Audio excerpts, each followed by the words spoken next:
keep on your toes, dude.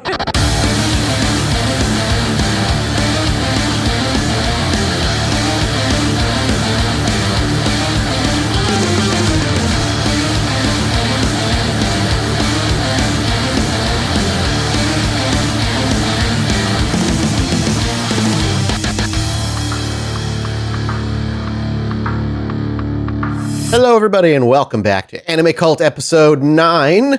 The non-cursed episode. It hasn't been 2 months or so since we've gotten together. Was it 3 or whatever? It's good to see you. As always, I'm one of your hosts, Mike, joined by my 2 co-hosts, Dodger and Indie. How's it going? Wah, wah. Okay. Well, How you doing, Indie? How's things, man? pretty good, man. Enjoying anime. I haven't started our next project yet, so maybe that will be like a month away, but yeah, this one. You did the first episode of it? I did the first episode, and then knowing that it's kind of the thing that knowing there's another 23, I'm like, oh man, like even though I enjoy anime and I'm enjoying like all the stuff we're watching. It's the same thing with video games. If I know a video game's 80 hours, starting it is one of the hardest things. You have to carve out the time. Yeah. And like once you get into it, like 15 hours or so, you're like, okay, I'm good. And it's the same thing with the like longer anime. As soon as I'm like 10, 15 in, I'm like, oh hell yeah, like I'm in. But you're starting it is rough. Yeah. Yeah. I've seen Ava probably like 5 or 6 times. So like it's one of those I'm just gonna like binge through in a couple days. Yeah. I mean, great first episode, but we'll discuss that. But in between, we all got to watch Dandadan. Yeah. And now I know what it's like to be a modern anime fan because that show just ends. Yep. It just is like, and we'll see you when we make another season. And we'll talk about the end when we get there. We'll definitely talk about that. Yeah. But Dandadan, I'll do the pitch for this one because people were screaming at me. I needed to watch it. I now see why. You're in it, brother. Yeah, it's basically like the fantasy version of my high school self in this world. Whereas basically this kid and these 2 high school kids that are both like 16 years old. One is super into UAP. One is like the granddaughter of Ghost. I guess Ghost Hunter would maybe psychic, be psychic, like a famous psychic. Yeah, famous psychic lady, and they come together and have adventures that essentially are absurd. It's a shonen anime, which I did not expect. It's basically bringing in, if you know anything about ghost or demon lore, or if you know anything about UAP and UFO lore, it's a show that brings those together, puts a shonen twist on it all, and with some heart-wrenching fucking moments through the show, which was also kind of wild. Okarun is the main character, and I'm terrible with Japanese names, I always forget. What is the girl? Yeah. Those are the 2 main characters to start. And it's a 12 episode kind of monster of the week-ish with this thread in between that kind of carries it all in between. But is that a good enough pitch where we could kind of go from there? Yeah. Sure. Yeah. All right, cool. Because I don't know if Okarun has a family or a life.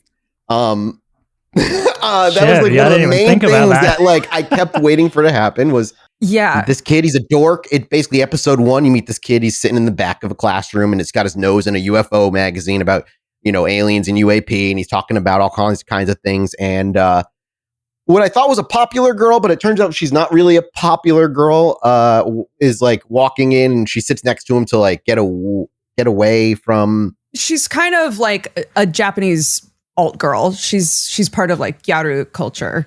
And they kind of connect on this UAP thing. And very much like me, somebody showed interest in like this very hyper specific thing he's interested in. And he latched on like a fucking leech that won't let go. And they then encounter aliens. And from there, superpowers and ghosts. And I really don't know how to fucking, frame this in a way. Well, yeah, because the first episode, right, like she defends him from a bunch of bullies, and they get to talking, and it becomes very clear that like she believes in ghosts but doesn't believe in aliens, and he believes in aliens but doesn't believe in ghosts. And they're like, well, fuck you then. Challenger, you whatever. go to where there are alien sightings, I'll go to where there are ghost sightings, and we'll see who's right. And it, of course, turns out that they're both right. And then the whole show ends up being like the intersection of those 2 worlds and how they're actually like part of the same thing, right? As somebody who's heavily into the UFO lore world, I thoroughly appreciate the constant name dropping. Like Project Serpo is a real thing. If any of you are listening of Chilluminati, there's a whole episode we did on Project Serpo and the gray aliens. Now, in reality, Project Serpo is like the idea that when the Roswell crash happened, there was a gray alien in there called EBE, which is extraterrestrial biological entity.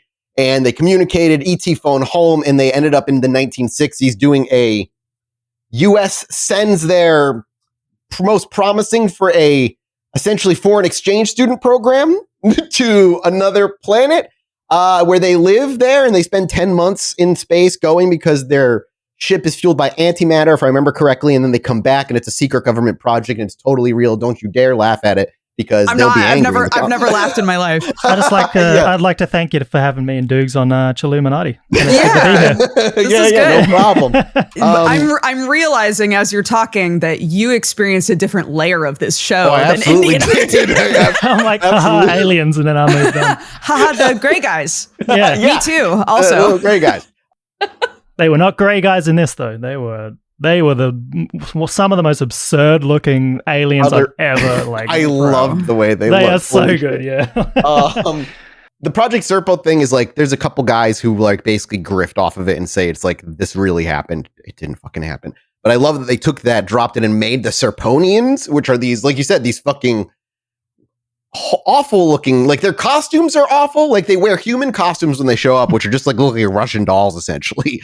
And then when they're under there, their mouth is like, it reminds me of Avril monsters.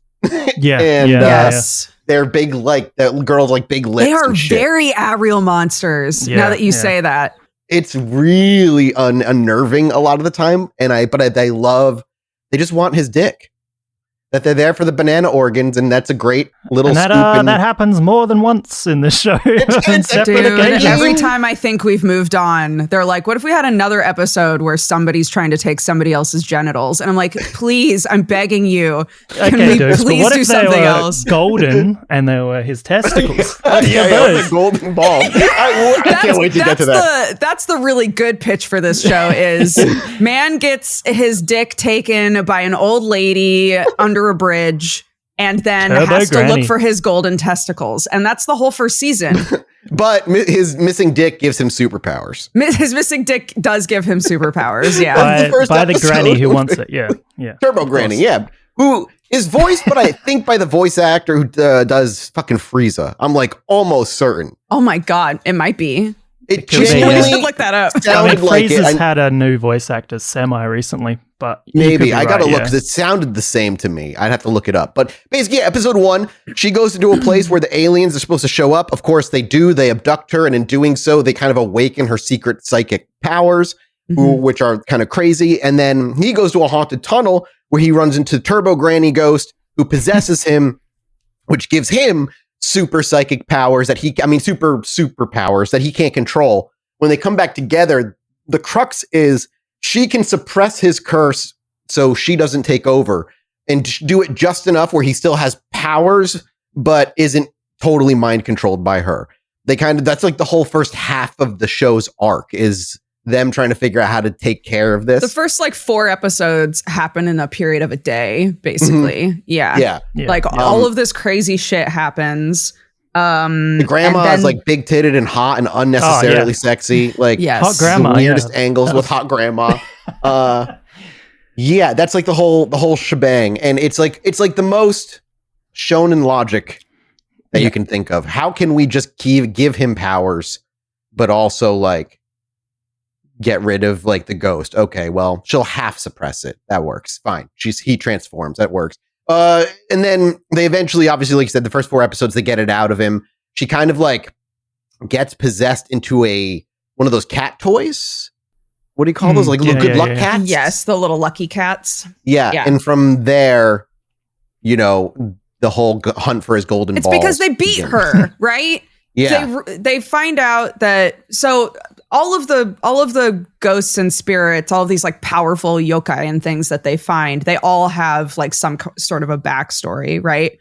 And Turbo Granny is what she's called. and she very specifically is known for running 100,000 kilometers an hour for some reason. That is so they challenge her to a race. And they figure out how to beat her. This is like episode 4, I think. They figure out how to beat her by basically hopping on a train. She loses power the further away from her tunnel she gets, or the further away from town. Because Hot Grandma explains that like everybody's power is tied to different things. And like her power, Hot Grandma's power is tied to the town. And that's the same with Turbo Granny. Turbo Granny can't get far away from the town or she loses it.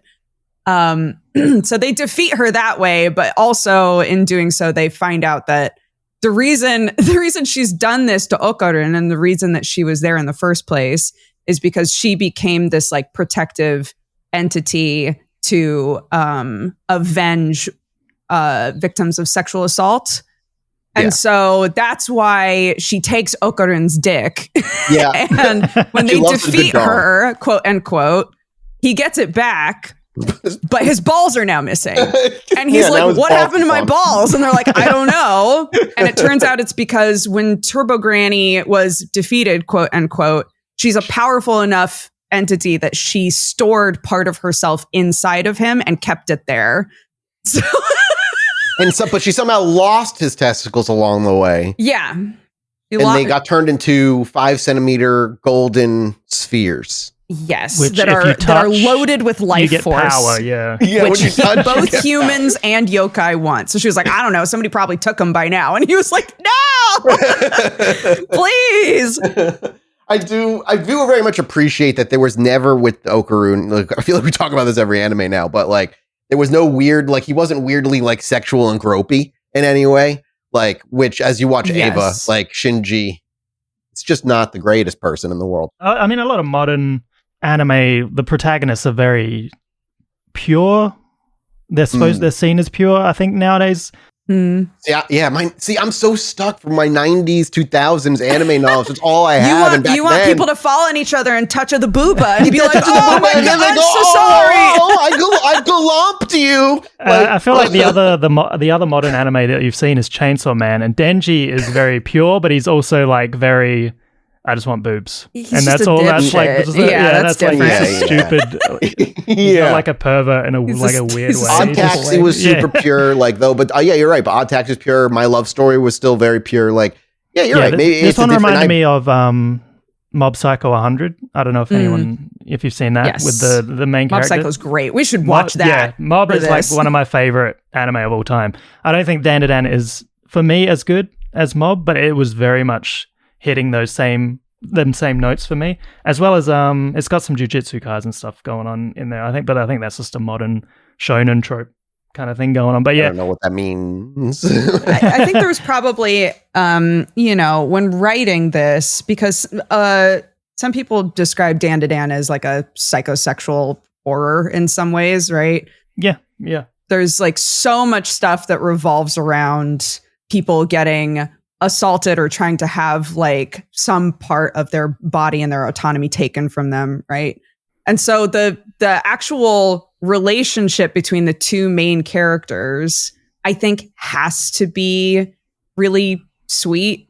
And it is. Honestly, it's my favorite part of the show. Like the animation itself is incrable. Oh God, yeah. I was gonna say this show looks beautiful. Oh, and the intro, that's a non-skipper for me. The intro is so good. Yeah. But like the relationship between the two leads is, I think, the star of the whole thing. Yeah, really. Like in one of the early episodes, everything else is so aggressive. Yeah, like when he's leaving and they both said just goodbye, but they didn't say like see you tomorrow, but they both wanted to say see you tomorrow, and they just kind of kept waiting and they kept getting further apart. Him like slowly shuffling away for 30 straight seconds. And then they stop and they look and then they just keep walking. The comedy in the show was fucking on point. I laughed constantly in the it was so good. But I think that's what impressed me about it was just like, it was so comedic and so well done. And then it really was like, and also this is so super serious. We're not going to fucking fuck around with this. And like you said, with the Turbo Granny storyline, like when they needed to go serious, they went. And there was a few times through the show where I got choked. Like particularly when we talk about the third character who gets introduced. Yes. And when she, how she gets her powers and stuff. Very kind of reminds me of Persona a little bit. I sobbed through that whole episode, the episode you're talking about. Yeah, man. That shit. It was happening. And me and my girlfriend both looked at each other and were like, Jesus Christ. Like, it was like... And it just opens that way. So it's like a completely different show, the way it opens with like the backstory of the mum and the daughter and like how she became the demon that they're fighting in the previous episode. Yeah, that was a big one. That was a lot. Yeah. But yeah, it was very Persona. Oh yeah, super. Yeah. The powers themselves are very Persona-esque in general. Yeah, I was waiting for them to scream it and then pull off like their face and then the demon. Yeah, I can't remember her name, but yeah, the third person they add to the crew, the Bishoujo girl, who's like, I'm so pretty and I'm the chosen one and I'm here to defeat demons, right? My girlfriend calls her my little Delulu princess. She loves her so much. Dude, I need her to have a shift soon though, because you cannot be this far into this situation and be like, anyway, I still think you're all demons and I hate you and I'm gonna kill you one day. Like, girl, move on. What are you talking about? You're a demon too. Have you looked in the mirror? No, like, she was chosen. No, those were gifted to her from the heaven. Her name's Shiratori. Shiratori. That's right. The show does this consistent thing really well when it comes to both the emotional stuff, but even in the comedic bits where it reminds you that this story is happening in like this kind of like rooted real world. Like this constant where they have to take the train, like in the early episodes, like where like they had to go meet somewhere instead of taking the bike. You just see him on the train. Even later episode with the dummy and like the last. Oh my God. On the train. Like they constantly are like, this shit's happening in like a normal world, by the way. And it's just, they kind of like, they kind of stitch that together. It's like they have Akarin doing push-ups because he wants to get a little bit stronger. And it's like, brother, you've got like these incredible powers of when you put on the Turbo Granny mask and like turn into whatever that is. There wasn't any like big, I'm going to call it aura moments of like, holy shit, this like one of them goes off like powerful wise, which again, I'm relating back to Mob 100. Like the first episode with the psychic like powers, like there's a moment where she's like the hair is flowing and she can do anything, and that never happens after the rest of the show. Yeah, like they keep, because it feels like the show's not done. It just feels like we're not done yet. Yeah, exactly. It kind of just ended like halfway, what I felt like halfway through a season. When they introduced like a fourth character on like the third episode before the last, I was like, oh, okay. I mean, the next season's next month, which is kind of crazy. Is it? Oh, dang. Yeah. Oh, fuck. I'm going to want to watch that immediately. I'll wait for it all to come out because I'm not going to do weekly, but yeah. But yeah, they kind of kept teasing like Momo's been held down by a Turbo Granny and here comes like Akira and he's like charging up and this is going to be his big moment. And then he kind of just gets tapped down by a Turbo Granny and nothing really comes of it. And they do that a lot. I don't know I think they're doing it on purpose because you kind of expect the Super Saiyan, the Mob 100. We're waiting for the like Naruto Kyuubi moment, right? Yeah. Of like explode. Let it free. Yeah, and then like the music not picks happening. up and stuff. No, but no. Yeah. Even in fact, when he almost had that moment, he's like, but I don't know how to fight. Yeah. I really like his like personality and voice switch up when he turns into like, yo, it's such a bummer, yo. I'm trying to figure out, because we now have two of them, right? Sorry. So to like go back a little bit for anybody who's that listening. happens in the show in 12 episodes. So it's very chaotic. So we have this whole, I think 1 or 2 episodes where Shiratori, who is the actual like most popular girl in school, right? Pink hair. She is being targeted by, oh my gosh, what is her name? Silky something? Acrobatic Silky. Yeah, which is another like ghost of the town that is a mother that died while trying to save her child that was kidnapped. And Shiratori as a child could see her, even though she was a ghost, called her mommy because she had just lost her mom. And her dad was like, that's not your mom's gone, right, etc. But the moment that Shiratori called this ghost mommy, the ghost remembered her child, because before then, I guess this ghost was just kind of shuffling around, like half existing. Not sure. Yeah, it had unfinished business, but couldn't remember what it was.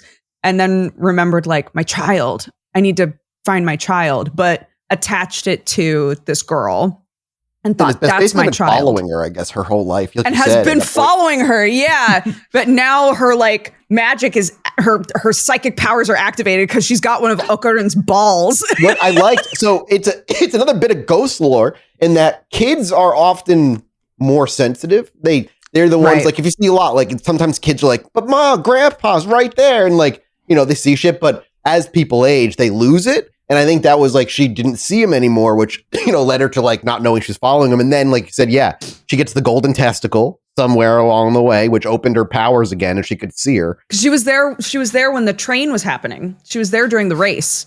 And she saw the train go by, and then the golden ball flew out of the air and hit her on the head. And she was like, I'm chosen. I'm meant to have this, and just put it in her pocket. Oh my God. She's great. So this girl's introduced, and she just thinks she's chosen by God. She stands in, like, the light of a window in the school hallway. And she's like, of course, I'm the prettiest one. Of course, I'm the warrior that they need. And she's like, has this ball that gives her powers. She's also that archetype of, like, and I even talk to ugly people. Well, yeah, I'm so give kind. Them a little hope. Yeah. You're like, but maybe they'll dream of me for a month is, like, what she says. And it's just like, and that'll be good for them until one of them snaps and goes crazy.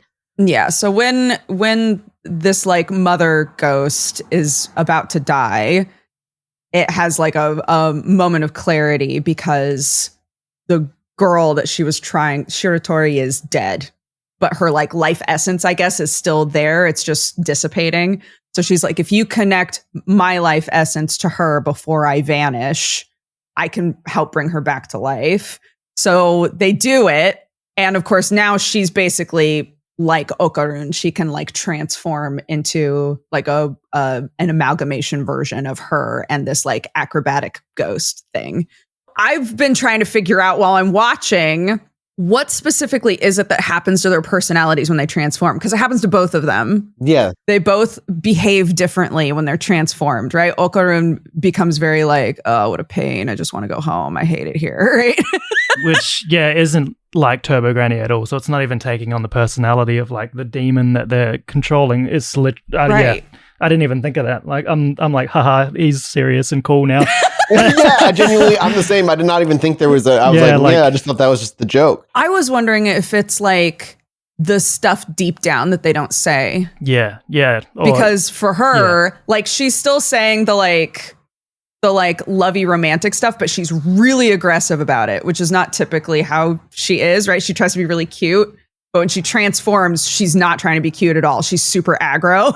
Yeah. I was like, maybe it's supposed to be like, these are the things that they don't say, but I don't know. How they want to be.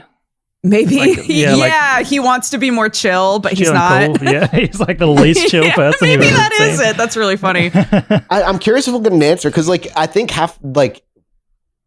it's interesting because about 2/3 of the way of the show, that's when my girlfriend pointed out, she's like, does he have a home life? Like, where's his family? Does anybody care about him? They kind of explain at the start because he can't go away from Momo, because if he does, they have to, like, lock him in the shed, because if he's away from her too long, Turbo Granny obviously is going to take over. So that's why at the start he's kind of staying there. But then didn't they? They solve that, and like after the whole, I have to go to the toilet, and you have to, like, watch, because if you're not there, the demon's going to take over. But they solve that, and he just keeps. I guess he just stays there forever. Yeah, I kept thinking that too. Because he leaves to go home, but there's I guess they're just not worried about, like, his home life or his parents or anything. I'm sure we're gonna find out about it later. With how in depth they went over the one ghost, you know, that whole episode of, like, watching her just working her butt off with her daughter and, like, you know, going through all this and still getting, you know, not able to pay the loan shark back, and sobs. You know, she gets fucking, you know, beat up and just slammed through a window and all cut up, and she bleeds out trying to chase her daughter down as they kidnap her daughter. I'm like, if they do that, they have to go into his backstory at some point, right? We know more about this fucking ghost that was around for a day than we do about him. He's just a nerd who likes aliens and got superpowers, and he has no balls anymore. And that's all I know. And so they get the ball back, obviously, after she gets her power. And how do they put it back? They fucking pitch it like a baseball game, and, like, it just slams into him, and I'm just, you don't know anything about this man. We know nothing about this poor boy. We know nothing about him. I know nothing about him. I feel like he's not the main character at all. He's, like, it follows him, but he's not like we know the least about him than anyone else. Turbo Granny, like Momo. It's just, but yeah, like there's gonna be. I'm sure there's gonna. I feel like I want to read it, but yeah, there's gonna be. Of course, it's a manga, isn't it? Yeah, okay. Yeah, of course. Okay. I feel like rather than us knowing about like other stuff surrounding it, like what his world is like, it's more about his growth, right? Like we're seeing him try to be more confident, to try to like pursue his friendships more earnestly. Him getting his balls back is a metaphor for getting some balls and being a man. Look at that. Holy shit. Here we are. This is a layered show. Yeah. Figured it out. Incredible. We don't need to watch anymore. So we add a third person in. She in classic style, which I think is so boring, but it's fine. She in classic style is like, I'm in love with Okarun now. I was like, stop. Yes. But I do appreciate it comes from the like, I'm heaven chosen, and it's like she's putting this stereotypical archetype of demon and angel together, and it's like supposed to happen. Like, we can never be. But that's why I love him. So stupid, dude. I love that. And they did the whole like Ayase catches them like on top of each other and all of that. Yup. And I'm like, a situation where if they just talked. I was really grateful that got cleared up like immediately. That's one of the things that I really appreciate about this show is the relationship between the two main characters. They really are like, no, I'm not mad. Actually, I am mad because fuck you. And this happened and it pissed me off. And the other person's like, okay, well, that's not what happened. Right? Like they have a conversation about it. And then they believe as well. That's and he the best even said part. I appreciated when he said, like, if you just let me talk to you, I'll explain what happened and just got to trust me. Yeah. Yeah. So she joins and then the aliens kind of return and they want banana organs. They're there for his dick. That's one hell of an episode in the school when they're in the water. Bro. Man, there's a lot of child nudity in this. That's right. I hated that episode. Can I just be real? Like, it was a lot. I hated that. They were naked for so long. Like, dude, I'm begging you. The aliens, their whole dicks were their whole like fucking weapons. It was like a perfect Cell moment at the end where they like merged with so the episode opens with them in school, like high school drama. Then water shows up. They kind of flash into this spot where everybody's gone except for the three of them, and there's like a puddle of water. And as the water's rising, there's like ripples in the water, and there's basically a Loch Ness monster style thing is swimming around. And as the water's rising, the other two, the popular girl and Okarun, are off on their own, and the aliens show up. And they're like, we're here for your dick, dude. Just give us your dick. Your dick has superpowers, and we want to make those superpowers. Yeah, I hear there's superpowers in that dick, and we want it. Yeah, we want to evolve our dicks to have superpowers. Give us your dick. And the thing with the aliens is they can just hold them down with their Serponian tetragrammetry, I think is what they fucking call the stupid move. I'm glad you remember that. I was going to say, Mathis's brain is so tuned into specific things. All the alien words fucking got locked. He's like, interesting, write it down. Yeah, what's right? Main character's name? No idea.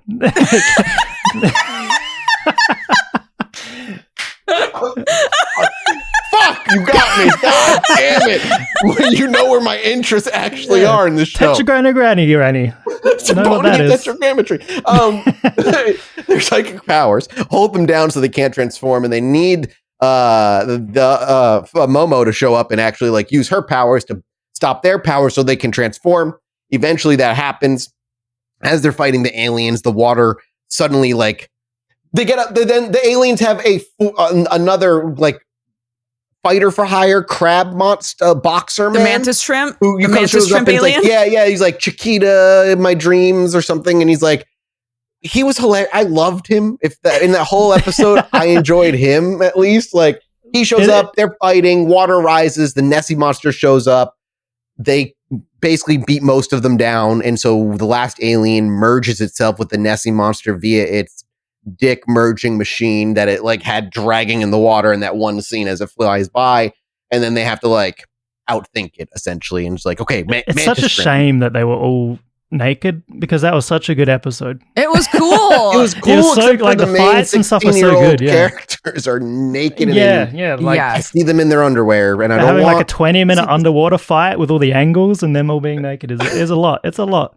Anyway, they win. They win. But then they're shoved out of this like plane, this alternate plane that the aliens put them into, and put in their underwear / naked, just back into school with everybody. It's like that whole thing was a punchline just for that. Yeah. And I wanted to die. The secondhand embarrassment was crazy. I had to pause it.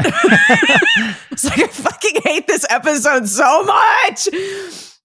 But I guess we did get lore, like, to like progress the story, is Okarun starts cooking, right? And he's like, I think the reason aliens haven't ever been able to take over is because of the yokai. I think the yokai I don't think they know how to beat actual like demons, like the shit that we have here. The ghost world is protecting Earth from like the technologically alien invasion.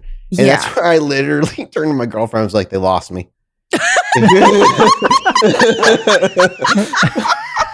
Because go, please explain. Here we go. All right, welcome back to Chilluminati. Here we go.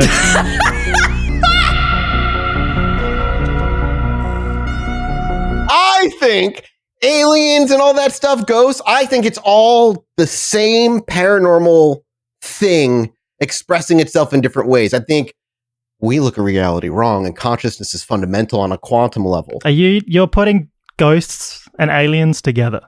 Because they're different expressions of consciousness. You're there. Your brain is kind of almost seeing what it's looking to see. You go to a haunted place, you expect a haunted place. Okay, like, so the way we perceive it, not because I'm like, correct. Ghosts aren't real, but aliens could be very much real. Right. And I think aliens, if you look at a lot of alien abduction scenarios, there's a lot of similarities, like the Greys in particular, but there's always an element of some weird personal weirdness involved with them all. And I think it's because it's involved with consciousness, having to like a Mac trying to run Windows. You're looking at something you don't understand, and there's like a meeting in the middle of like how it works. So it's the wanting to see what you want to see. Yeah, exactly. That's what we do. So, I don't know if, so Dandadan lost me is what I'm saying. They're not separate. They're the same. They're just expressions of different Matha said, my aliens could beat these stupid yokai. My aliens would always win. Real aliens could beat them. Yeah, I know the aliens. So do you think we're setting, like, with this aliens and like ghosts world thing, are we setting up for like, I've never seen the show, but like a My Hero Academia like cast of characters that all going to represent different demons that will be fighting against the aliens in a grand arc? Is that what we're moving toward, you think? No. Okay. Have you read the manga? I don't think so, because even though this show and the manga have like amazing action, I don't think that's what it's about. Which is similar to Mob, and we should absolutely watch Mob at some point. But like, Mathis, would love Mob, I reckon. Yeah, that's something like My Hero. About a mech. It's like a you mech watch it for really. The fights. It's about the fights. It's about the battle, right? Okay. But like cool. in the same way that you were like, wait, the balls are a metaphor, right? Like, like it's really about these kids. So I don't think so. Yeah, I think I hope you're right. I mean, it doesn't seem like it. I think it seems like you're right, and it's not heading toward this like big battle. I also don't think so, but also manga and anime season 1. Oh, high school students, they find a power. Season 4 or like book 200. What the hell is happening? Like, this is not the same thing. Every character I've ever known is dead, and the gods are fighting. So the gods are fighting. The gods are fighting now. Okay, your main character's gone. The gods are fighting. So it could go that way. Like with how whack and crazy this show is, like season 4 could be a completely different beast. Completely, there is a setup there they can exploit if they need it. Yeah. But yeah, I mean, I hope so. I hope not, because like Duke said, it's about the characters and just like them dealing with what's going on around them, more so than like this big arc of like, okay, here's like the alien versus yokai. This is like what's happening. It's like, that would be cool, but who cares? Like I don't care if the yokai or alien are fighting and who wins. It's about like these characters doing that. Speaking of which, should we talk about the fuckboy? Well, it's interesting because I was going to say the water episode is almost like the end of like the half season mark. The last 2 episodes are kind of like setup episodes. Like, here's a new character. Here's fuckboy. Take it away about fuckboy. Sure. There's another classic trope. Childhood best friend shows up. He's like, I'm gonna live here now. Okarun's having a fucking crisis. Like, what do you mean? Childhood best friend, first love is gonna come live with her? Fuck. He's like handsome. Yeah, he's handsome and deeply annoying, which I hope washes off over time. Yeah, I didn't like him either. I do like the weird, like, dark. I thought he was going to be a villain of the final episode of this arc because they're setting it up, but it's all set up like this weird dark entity that seeps into him. Because the animation, when it gets serious, it's so like when good. they had the upside down shot of him with this huge fucking eyes and shit, and you're just like, oh shit, you look fucked up. I don't know what studio did this, but yeah, they fucking killed it. And the fact they're doing another season in a year that's insane. I don't like what. I hope the animation quality doesn't drop because it's gorgeous. I think he behaves this way because it's supposed to juxtapose the fact that when he's by himself, he's like tormented by this thing, right? He can't sleep. And anytime he closes his eyes, he sees this fucking nightmare creature that was in his house. Which is why he's come to Momo and her grandma to be like, hey, you guys are exorcists, right? The last exorcists that I hired all committed suicide. So do you think maybe you guys could help me out? If I was Okra and be like, you know what? Actually, I do have a family I should go see. I'm going to go. But he's the opposite, dude. He's like, take me with you, please. So they go to Gigi's house. In the mountains. He's from like a hot springs village. And while they're walking through the village, we as the viewer realize that all the people in this village are weird, possessed by something, corrupted, weird things. But none of the main characters do. They just walk through. Yeah.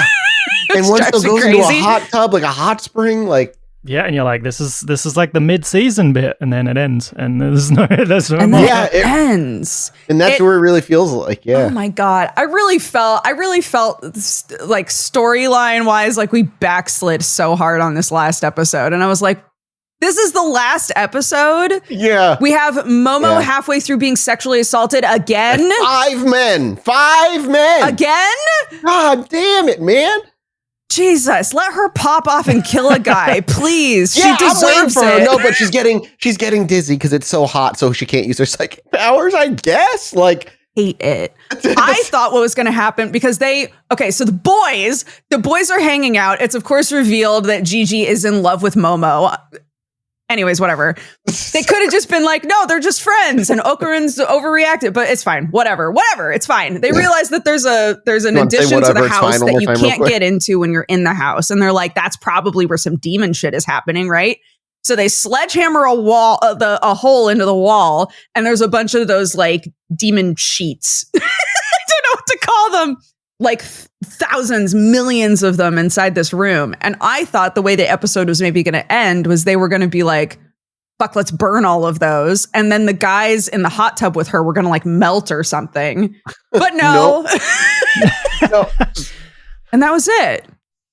I thought maybe we were going to get his transformation power. Like, he's due for one, right? Like, that's what this is all going to be. It's going to lead up to that. Yeah. And I thought maybe we get the aura moment. Gigi. I feel, or like, you know, he'd get possessed and he'd turn around and be like the villain, and that's where you cut or whatever. But no. That would have been sick, actually. I would have been like, all right, you deserve to be annoying for that first episode. Yeah, if like they opened the wall and it freed that thing and like it fucking possessed him, and it's just like this stark shot of like him slowly turning around, and then it's just like, oh, him getting extra eyeballs on his forehead. He gets 2 eyes, like sideways eyeballs, like the fucking demon. And like he turns around, it's just Okra in there, and that's where it cut. Okay, but instead it's just like you busted it open. They're like, huh. Mm-hmm. And then Momo's like got 5 grabby man, like fighting her. And let her kill a man, or 5.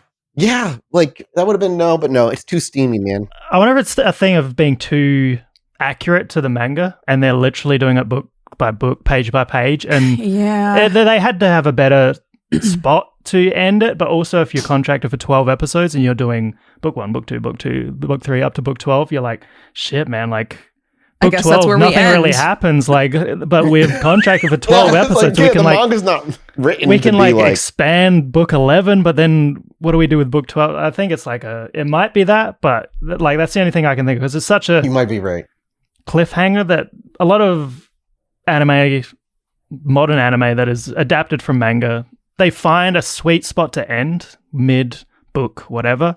It happens with Chainsaw Man. I feel like ended on a really good note for the books. But yeah, this one was like you're halfway through a book. It felt like you're like page 13 out of 28, and it's like you're like that's done. We'll get the rest next time. Yeah. I was surprised when it popped up with nice. What do you want to watch next? I was like, the rest of this. What do you mean? It says up next. It was like some live action show. I'm like, what? No. Hold on. Episode 13, please. Ever since Crazy Taxi, which I believe had 13, right? It was like a curveball, and I got to 12, and I'm like, that's it. And then I realized it was 13. Every single time now, I'm like, that's it. I better check manually just in case. So it's like another episode. And it's like trailer. Oh, shit. I would have loved it if you just came for Odd Taxi with 12 episodes on June Bell. Yeah, that show sucked, guys. You're like, I don't understand. It didn't finish. Doesn't make any sense. I feel like we hit the big points, right? There was a lot that happened in the show. This is going to end as abruptly as the show, basically. Like, that was no big the end. We have nothing else. We have no we'll finish it. We'll revisit this in probably a few months, when it's all. I'm not going to watch it till it's all out as well, and it's the weekly, so it'll be a few months. Yeah. But I really enjoyed it. It was not what I was expecting, but I still really enjoyed it. I give it like 7 little gray aliens out of 9. It was pretty good. I enjoyed it. Yeah. You know what's crazy? You rated one of the shows 6 bananas out of something. And then we watched this, and it's very focused on bananas, Mike. Banana organs, dude. Yeah, like that was wrong rating systems. It was in the wrong one. I technically should rate this at 7 Serpo tetragrammetry moves out of 9. There we go. It's way better. You got. I mean, you've learned the term. You might as well use it again. Might as well. I'm never gonna. Yeah, something important was lost, and when that was implanted into my memory. Yeah, the important thing was the name Momo. Yeah, M-O was pushed down. It's like, I just can't remember this girl's name. Who is she? Her name could be anything. It made me want to go and read further ahead, which happened with Chainsaw Man. It happened with Jujutsu Kaisen and Mob. So that's a good thing. I don't know if I will read ahead, but I'm looking forward to season 2. And I'm just a fan of shonen, so this was a good one. It was fucking wacky and violent and absurd, and that's kind of what I'm into. So thumbs up. I'm not rating things out of 10, but I'm going to leave that to Mike. Yeah. I guess my hot take is I think this show's good. I don't think it's amazing. I think Mob is really love the animation. They pop off hard with the animation, and I love the relationship between the two main characters. Some of the backstory stuff, like again, episode 7 or whatever, when they did the whole mother's backstory, I sobbed, dude. So it's inciting something in me, but I think overall the storytelling is just okay. If there was no naked episode, would your opinion be a lot more? Because I'm with you. No, because I also think it's really lazy to inject a new girl character and boy character and have the boy be in love with the main girl and the girl be in love with the main boy. I think that's just lazy conflict addition. I like those characters. I think I'd like them more if they weren't obviously there to like make the main characters feel jealous about each other. I want them to have their own shit going on. I would have been fine with just the popular girl joining. The 4th one was like I agree, it's just it's too much. I'm like, all right. It's fine, I guess. Like, here we go. But like, we don't need these cliches. People love the manga enough that I'm assuming that over time they all have like a role as like a group, But if it's going to consistently be pink-haired girl obsessed with Okarun and Gigi like being a really nice guy to everybody, but clearly in love with Momo, it's going to be boring. Yeah. It's just going to be boring for me. You know how it's going to play out. You know how it's all going to go. We don't know. Because they left us on a really unsatisfying cliffhanger. So thanks so much for that, guys. Yeah. It's bad last impression you want to make on an audience, but yeah. So yeah, it's good. It's fine. It's fun. If you have access to it, watch it. It's still good. Just not. Yeah, I agree with you. It's not amazing. We'll be back soon enough with Evangelion opinions, everybody. Yeah, Ava. I'm very excited to see how you walk away feeling about Ava, both of you, because I think for you, Dodger, the manga is different than the show. I think by like a good amount too. Yeah. But I've never read the manga, so I don't know. I'm really curious. And I'm just, all right. Anyway, Ava's up next. Thank you guys so much. We'll be back then. And do we have another short show we want to put out there for people that we're going to watch next? Mob Psycho's only 12 episodes? Should we do the first season of Mob Psycho? Yeah, because there's three seasons. 3 seasons. The first season's 12 episodes. The second season's 13. The third season's 12. Then easy. I would love an excuse to rewatch Mob. Yeah, I've never seen it, so I'm down. Mob is in my top 5 for sure. Mob is incredible. It's one of my favorite anime ever. It's pretty much a better version of what we just watched. It's just about a high school student who is an incredible character, an innocent boy who has these incredible powers of like exorcising ghosts and spirits and stuff. And sounds fun as hell. His power is like when he gets pissed off is like the animation changes, the art style changes, and it's like one of the most hype things you've ever seen. But then he's like the most calm, nicest little like kid. So the characters in Mob are 100 are incredible. I'm gonna start watching that tonight, and it's at 5 a.m. I can't do that right now. Yeah, my bad. Mob Psycho, next one. Psycho, next short boy we'll watch. All right, thank you guys so much for watching and supporting us. We'll be back next time with the Evangelion opinions. Thank you, Dodger. Thank you, Indie, as always, and we'll see you next time. Thank you. Bye-bye. Bye.